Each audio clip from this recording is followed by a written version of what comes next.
We just want to thank you for joining us here today at Eagle Auto Repair, and we're here to help you figure out what's wrong with your vehicle and help you get to a point of resolution. So I do this for a living, and just love to share information with people that are struggling, maybe having a question, a technical question they need answered. And I realize that out there in the world today, the auto repair industry, it costs a lot of money for information. It's taken quite a few years for me to gather all the things that I know, and I would like to share that with you. And so give me a comment. I'm going to put my email address in the video, so you can reach me with my email, or you can put a comment in the video.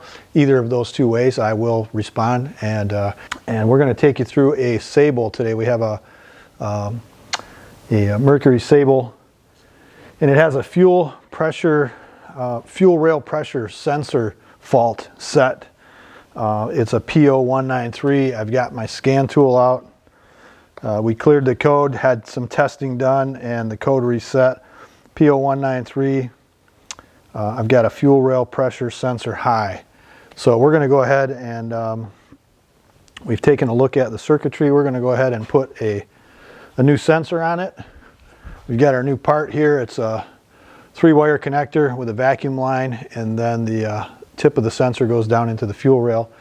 And we'll get you in here a little bit closer so you can see what we're up against here. So first thing we want to make sure that we remember is key on. This is a high pressure fuel system. The fuel pump is in the tank on this vehicle, and whenever we key it up, we're going to have fuel pressure. So even when the engine's shut off, especially when it's hot, it's going to maintain fuel pressure, and that pressure generally runs around 50 psi in these systems.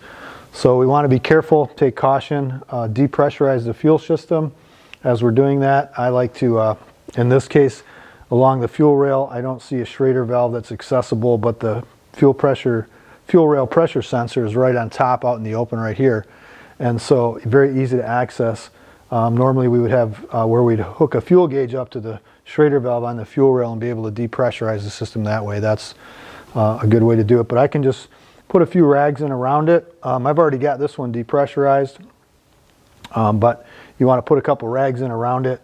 And so when you're taking it off, you want to be careful, because the fuel is going to want to just spew out. It's under pressure, and it can obviously, whenever you have raw fuel, we have the possibility of an engine fire. So make sure your fire extinguisher is handy, and be aware that high pressure fuel systems, unlike the old days of carburetors when fuel pressures ran around 7 or 8 pounds, these are high pressure systems, and especially when the engine's hot, it just makes it even all that worse. So we're going to get you in close. A very simple fix here to put this sensor on, and a couple bolts, a vacuum line in the connector, and then we're going to go ahead and we'll be able to clear the code and get the customer on their way. So okay, so as we pointed out, here is the fuel rail pressure sensor. We've got a vacuum line, 2 bolts, and the connector.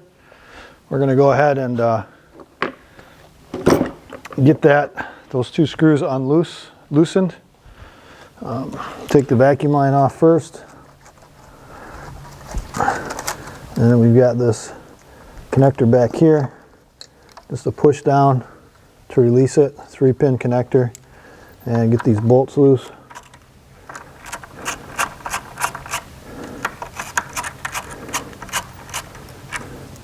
And we do have a little O-ring that seals it into the fuel rail, so we got it kind of loose. We're going to just put the rag around just in case get any more fuel. And there's our sensor removed.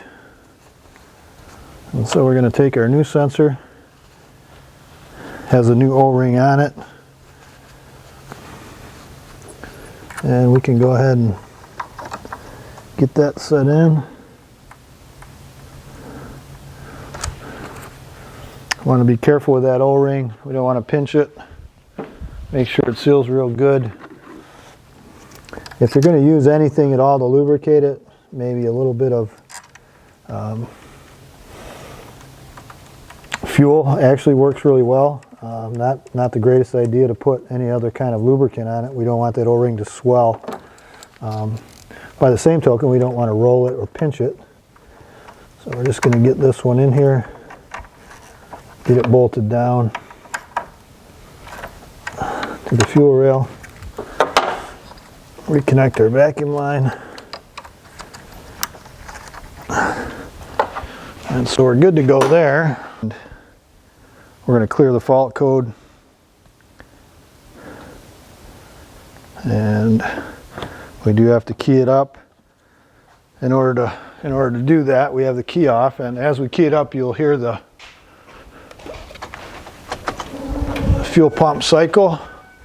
Another good thing to do just so we can test for leaks, as we're now pressured up and we can see that we're nice and dry around here. So we know that we have fuel pressure. So we're going to go ahead and clear the DTC, and it is now cleared out. So that will turn the light off, and then we're going to go ahead and retest it. And so let me help you.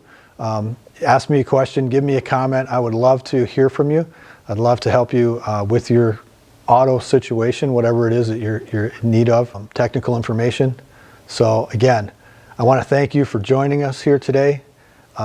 We are so appreciative of you as taking the time to watch a video about something that we're very passionate about here at Eagle Auto Repair. So again, as we always say at Eagle Auto Repair, thank you for watching our video. Hit the subscribe button, hit the like button, ring the bell for notifications, and above all, have a blessed day.